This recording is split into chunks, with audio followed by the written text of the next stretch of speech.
સમાજના યુવાનને માર મારવાના બનાવમાં રાજકારણ ગરમાયું છે। શગીરને માર મારવા મામલે પાટીદાર સમાજમાં ઘેરા પ્રત્યાઘાતો જોવા મળી રહ્યા છે। ઇજાગ્રસ્ત યુવકની હાલ ગોંડલની ખાનગી હોસ્પિટલમાં સારવાર ચાલી રહી છે, ત્યારે ઇજાગ્રસ્ત પટેલ યુવાનને મળવા ધારાસભ્ય જયેશ રાદડિયા સાથે પ્રદેશ ઉપાધ્યક્ષ ભરત બોગરા પણ પહોંચ્યા। મહત્વનું છે કે આ મામલે પટેલ સમાજ દ્વારા આવતીકાલે ગોંડલ બંધનું એલાન અપાયું છે। સમાજ દ્વારા માર મારનારને સખત સજા થાય અને જાહેરમાં સરઘસ કાઢવા માંગ કરાઈ રહી છે, તો બીજી તરફ પોલીસ ત્વરિત કામગીરી કરવાનું જણાવી રહી છે। હોસ્પિટલની મુલાકાત બાદ બંને નેતાઓ ગોંડલ માર્કેટયાર્ડ પહોંચ્યા હતા, જ્યાં બંધ બારણે બેઠક થઈ।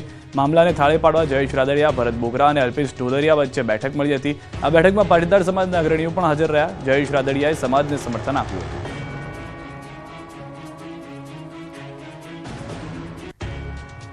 ભર ઉનાળે ઉનામાં સર્જાઈ યુરિયા ખાતરની અછત, ગીર સોમનાથના ખેડૂતો પરેશાન। આ દ્રશ્યો છે ગીર સોમનાથ જિલ્લાના સૌથી મોટા ઉના તાલુકાના, જ્યાં ખેડૂતો લાંબી કતારોમાં ઊભા જોવા મળી રહ્યા છે। જો કે આ કતાર કોઈ આધાર કાર્ડ કે 7, 12 કે 8 અની નકલ કાઢવા માટે ઉભેલા ખેડૂતોની નથી, પરંતુ આ ઉના તાલુકાના ખેડૂતોને ઉનાળાના ખાતર ન મળતું હોવાને કારણે લાંબી કતારોમાં ઊભા જોવા મળી રહ્યા છે। ખેડૂતોના મતે 5-7 દિવસથી દરરોજ આ જ કામ કરીએ છીએ, સવાર પડે ને ઉઠીને ત્યારે મનમાં એક જ સવાલ થાય કે યુરિયા ખાતર ક્યાં મળશે। જો કે આખો દિવસ કતારમાં ઊભા રહેવા છતાં ખાતર મળવાની કોઈ જ ખાતરી નથી।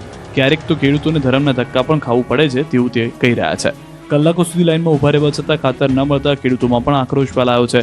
ખાતર વિક્રેતા કાળાબજારી કરતા ખાતર ન આપતા હોવાનો પણ રોષ પહેરાયેલો ખેડૂતોનો આક્ષેપ છે।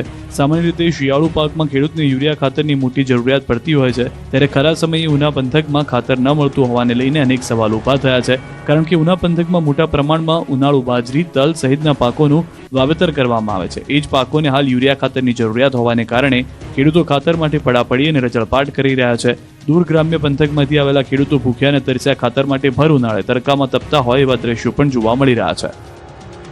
ખંભાતના દરિયાકાંઠામાં ભેખડો ધસી પડી, પાલિકા તંત્રે લગાવ્યું ભયસૂચક બોર્ડ।